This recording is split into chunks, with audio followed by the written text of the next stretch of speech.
Hi everyone, welcome to the Navigant Credit Union Broadcast Center. I'm GoLocal News editor Kate Nagel. I'd like to thank the House Minority Leader and GOP gubernatorial candidate Patricia Morgan for coming in today.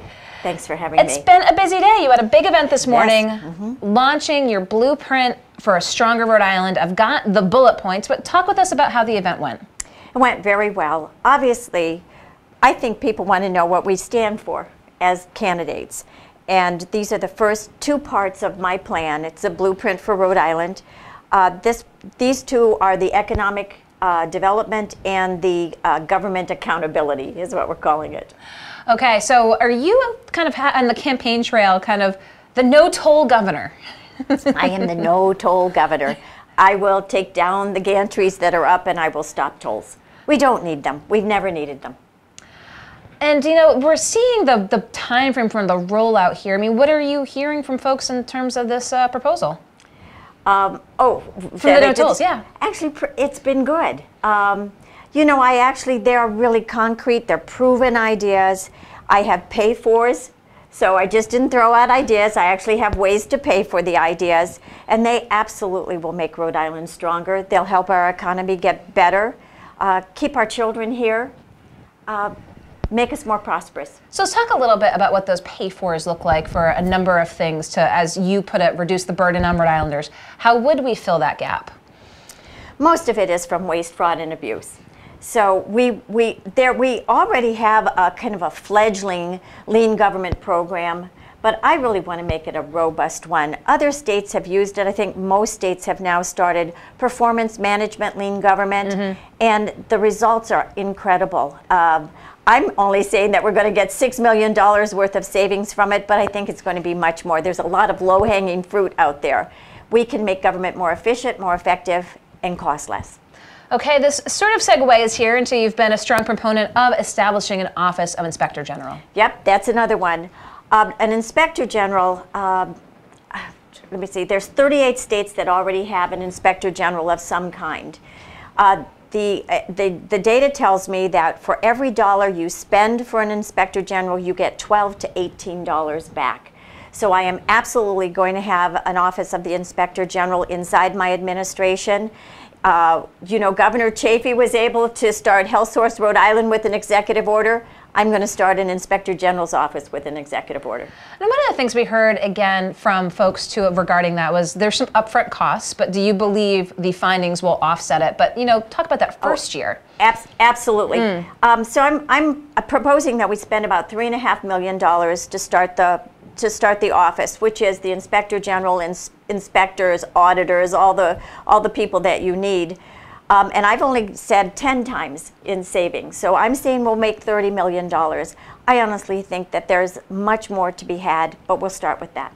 So speaking of government structuring or restructuring, if you will, one of your bullet points today, repurposing Commerce RI from the corporate model it currently uses in establishing 3 additional state business parks, Quonset North, Quonset East Bay, and Quonset South, to advocate for local businesses. So this is a really outside-the-box idea. Well, so Commerce Rhode Island has just been an agency to give out corporate welfare at this point. I think it's been being poorly used. What we're getting is hotel deals, but we're not really getting economic development out of it, and it's costing us a lot of money. Last year was $90 million, this year $62 million. What I want to do is absolutely repurpose Commerce Rhode Island. First of all, I want to take the existing personnel and make them advocates for business. I want them to come up to the State House and tell us this policy hurts, that practice hurts. I want them to be in our departments, making them more business friendly. But the Quonset parks, we know that Quonset has been an absolute diamond for us in Rhode Island. They have a process, a model in place, and it has brought really high quality companies and jobs here. Companies that hire Rhode Islanders, not companies that hire out-of-state people and bring them here. So I want to use that same model, have one in the north, we'll call it Quonset North for right now, one on the East Bay. These are just placeholder names. Quonset, East Bay, and one in the south.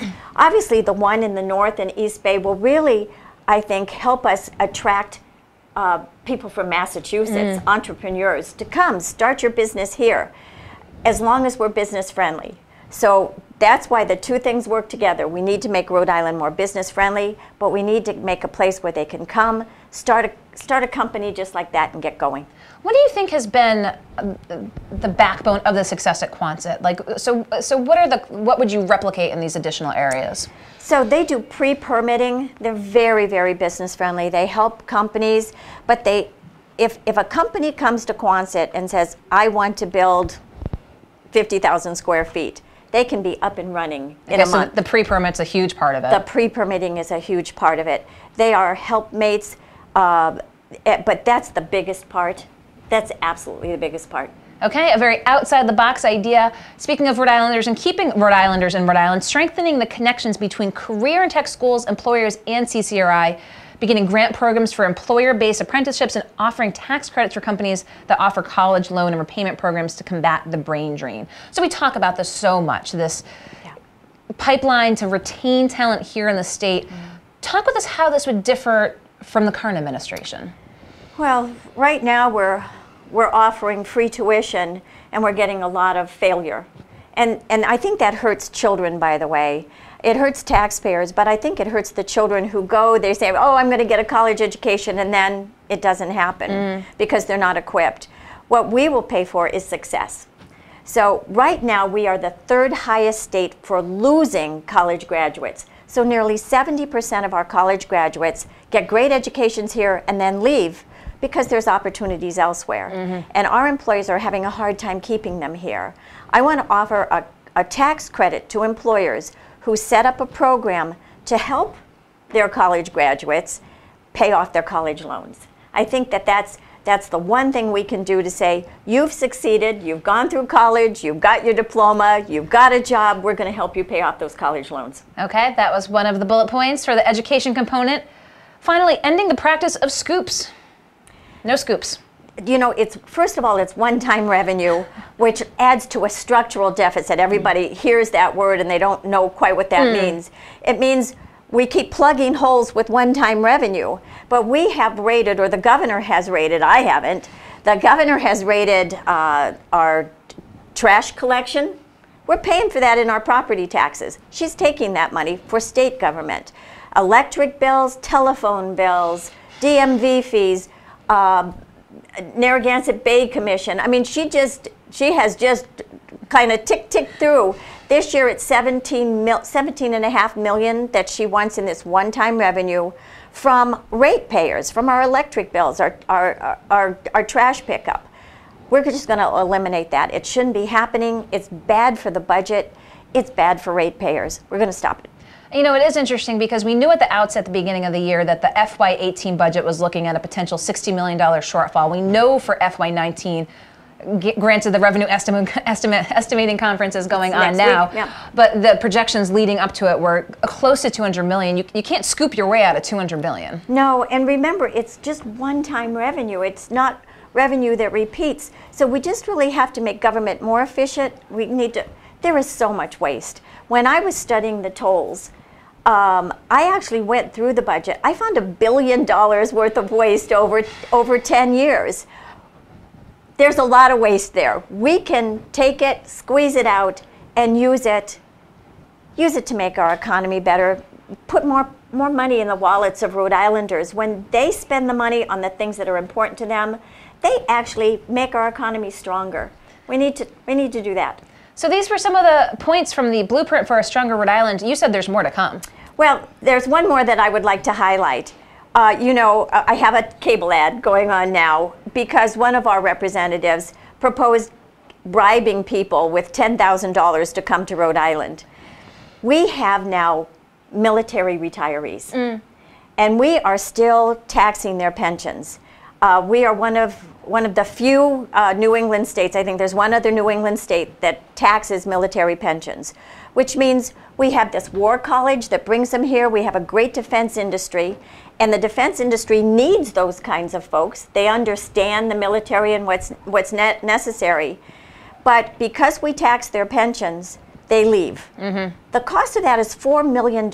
It is a drop in the bucket.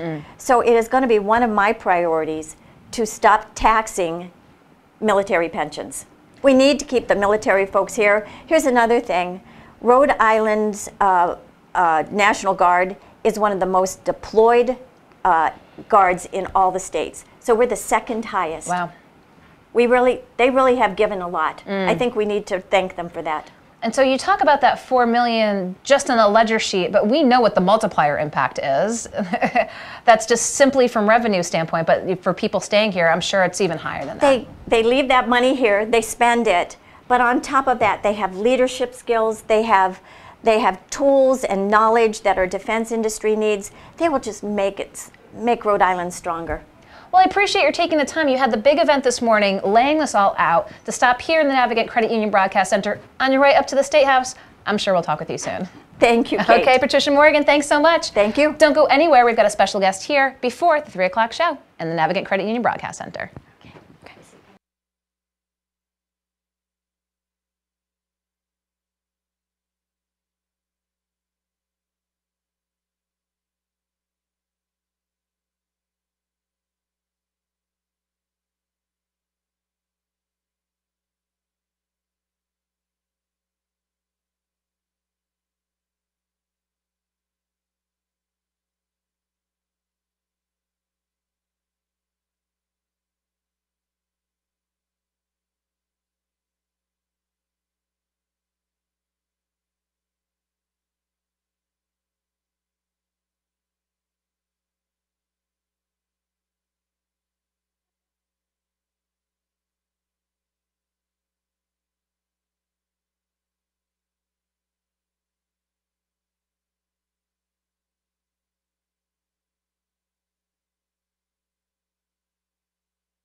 Hi everyone, welcome back to the Navigant Credit Union Broadcast Center. I'm GoLocal News Editor Kate Nagel. I'm excited to welcome my next guest in. He is Skyped in before, but we have him up from Newport. Brad Reed with Sail Newport. Thanks for coming in today. Thanks, Kate. I know things are really busy right now. The Volvo Ocean Race coming to Newport. The village officially opens May 8th, but clearly everything's been underway getting ready. Oh yeah, there's cranes in the sky in Newport. We have 5 cranes full-time.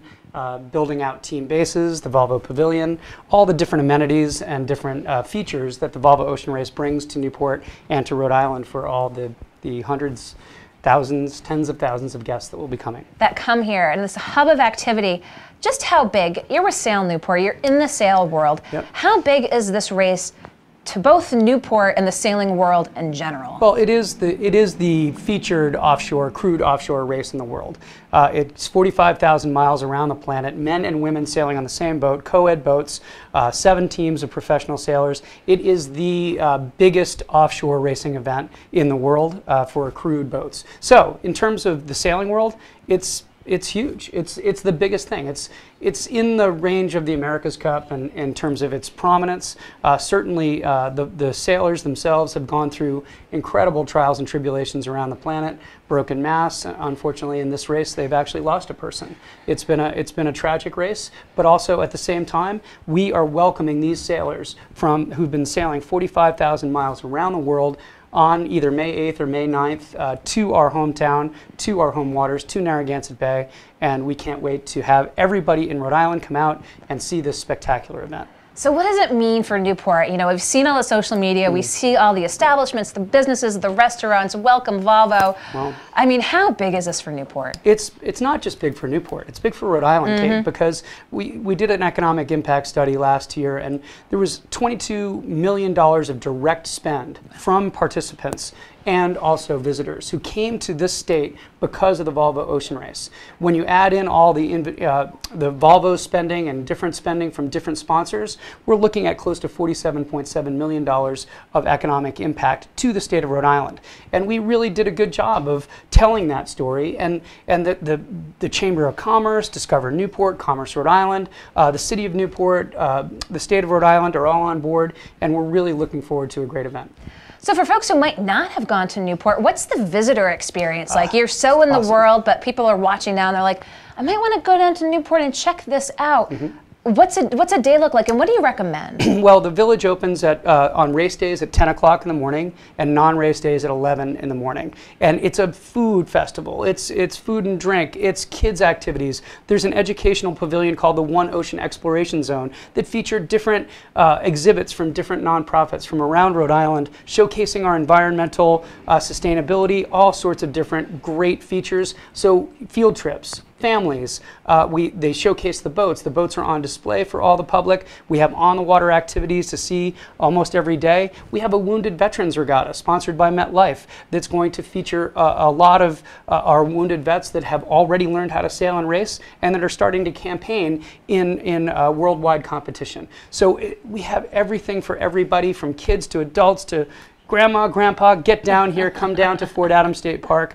We're working on making sure the village is ready for you, and it's a blast. It's so much fun. And what do you recommend for transportation purposes? Should people go right to the park? Should they park remotely and Well, there's obvious, there's different ways of doing it. Certainly, you can come directly out to the park. We have some parking fees that start on the 12th that go through the end of the race village time, which is the 20th. But you can also come by shuttle boat. Okay. So you can come by boat, and that leaves from Parati Park, Old Port Marine, and then also Jamestown. You can park in Jamestown, shuttle down to the Jamestown Ferry, and come across by water. There's biking is big. We have a huge amount of bike parking, and so Bike Newport is helping us with that. So we have sustainable ways of getting out there, and of course, if you want to drive your car out there, we can park it. You can welcome them. Fantastic. Well, here we are. It's Wednesday. The Race Village opens up next Tuesday. Yep. What is on your to-do list between here and there? Well, we're still actually signing up people for our Ocean Race Club. We have a VIP hospitality structure. We're sold out on Friday and Saturday, but we have tickets available for Thursday and Sunday. We have a spectator boat for all 4 days of racing through the Rhode Island Fast Ferry. So you can go on the Rhode Island Fast Ferry site.